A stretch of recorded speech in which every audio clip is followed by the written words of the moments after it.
So, okay, we listen there. That's probably our situation because we have oil deposits on the spark plug. And one way we could check for worn piston rings. Another thing is driving the car is just come down a long hill with it. And on that exhaust suction stroke, in the old days, it would actually suck the oil up past the rings and burn it. And in the old days, you used to take the cars up to the Morgan Highway and drive them down the hill on that long stretch and watch for oil coming out the back, oil smoke coming out the back. And it kind of indicated that the rings are worn. That's probably the indication on this that we've got a problem in that cylinder involving rings or pistons or cylinder walls. Okay, we pretty much nailed that down that we've got a problem there. Say we had another low cylinder and we still haven't come up with anything other than maybe this spark plug we talked about. It was extremely clean. Number 6 was extremely clean. Had a relatively good compression reading, but it was extremely clean. Okay, so we put the air charge in the number 6 cylinder, and at that point I would go over and I would take the radiator cap off and I would watch for bubbles. If you have bubbles coming out of there, that means that shop air is sneaking somewhere either between a head gasket, a crack in the block in the cooling system, or a crack in the head. And the air is actually going through there and coming out into the cooling system and ending up coming out the top of the radiator. If you've got air bubbles there, that's kind of a serious situation. Hopefully it's only a head gasket. And what you would have is, this is an example of a head gasket, not particularly off of this car, but you would basically have something leaking between the cylinder and to an oil or a water jacket passage, a water passageway. So the air and the compression, instead of going down and driving the piston down, it's going in and it's leaking into the cooling system. And it's possible that under power, this thing blows some compression up this way. When the engine cools down, the crack may open or expand, depending. You never really know. And the antifreeze could be getting into the cylinder. So if you have a serious head gasket leaking, a serious problem, look out the tailpipe. You'll be just like a steam engine. You'll look just like a steam engine going down the road because you are firing and burning water and coolant mixture. And it's just like a steam engine. So these are some of the situations. If we have that, number 6 cylinder's got a kind of a low reading, spark plug is extremely clean, then we've got to see why we're getting coolant into that cylinder. And it could be a crack in a head, crack in a block, or a head gasket. And you'll see that air leaking out through there. So basically, without breaking a bolt loose on this engine, we have pretty much determined what's going on in those cylinders, what's happening. If you get all nice even readings, great. If you get all nice even readings but they're low, it means that the engine's got a lot of wear in it, an awful lot of wear. If you have an engine that has a miss and you've checked plugs and plug wires and things like that, you probably have maybe a valve that's leaking and you're not getting another indication of a burnt valve would be if it's an intake valve, when the plug fires, it will pop back through the carburetor. If it's an exhaust valve, it'll pop out the tailpipe. You can hear them popping a little bit.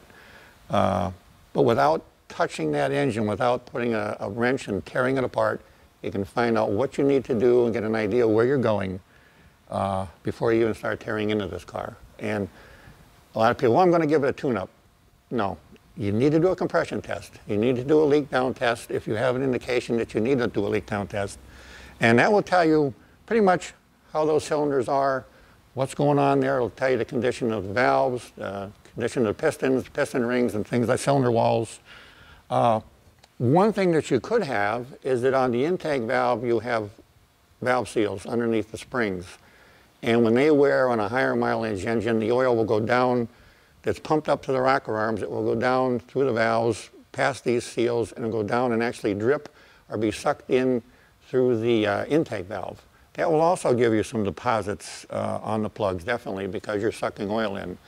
One quick indication on that one to test that is start the engine up, let it idle for 5–10 minutes. Let it get good and hot, just idling, and then race the devil out of it. Just rev it up, you know, give it a couple of good shots, and if you've got a lot of valve seals leaking, it'll put oil smoke out the back like you can't believe, because that oil will build up, and all of a sudden, it's building up, and all of a sudden you start ripping that throttle, those pistons are going up and down, sucking quicker, and it'll be an indication that you'll see a lot of blue smoke out the back, and it'll kind of give you an idea that the valve seals are worn. Again, the engine doesn't have to be taken apart for that. It can be done with the engine completely intact.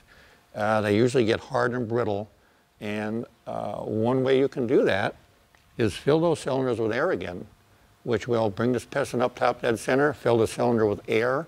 That will hold up the valves, and you can take the valve cover off, take off the springs, the valves will stay there, and replace the oil seals and put the springs back on.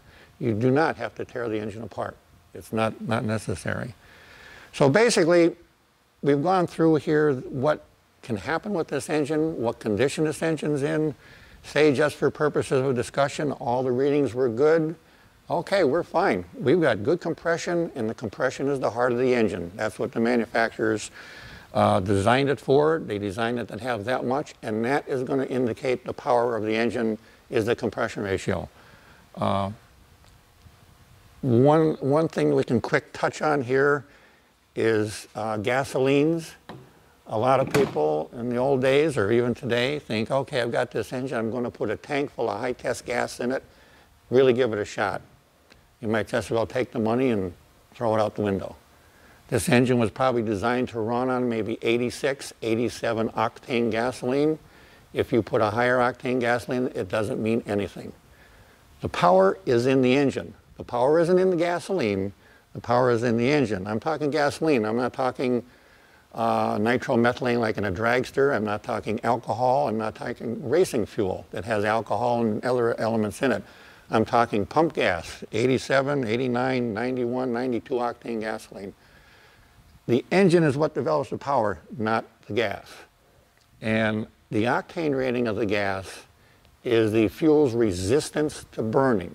And what that means is the piston comes up, and if anybody had a compressor, you know that as you compress air from your high school science class, you compress the air, you heat the air. So if you've got a relatively low compression engine, this piston comes up, nothing happens in there until the spark plug fires the fuel-air mixture. If you put low octane gasoline in a high compression engine, say 12, 12.5 to 1, what happens is the piston comes up, the air gets hot, it fires the fuel mixture before the piston hits the top of the stroke. So now you've got this piston coming up and something's trying to drive it down. And that will tear up an engine quicker than you can imagine. It'll put a hole in the piston, it'll knock the bearings out of it, and this is referred to as spark knock or ping.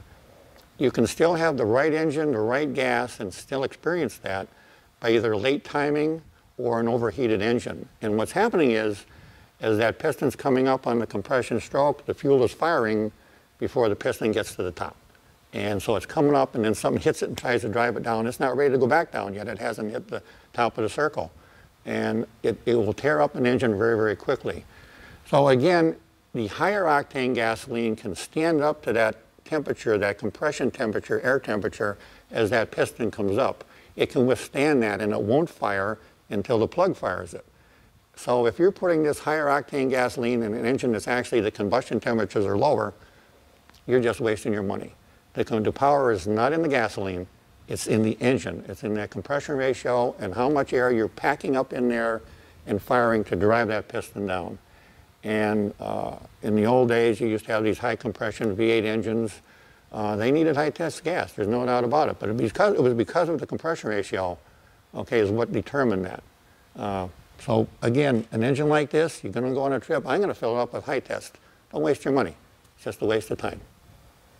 So basically that's it. You evaluated this engine. We're in pretty good shape. We're kind of ready to start giving it maybe a tune-up, and we can go into that in just a moment or two.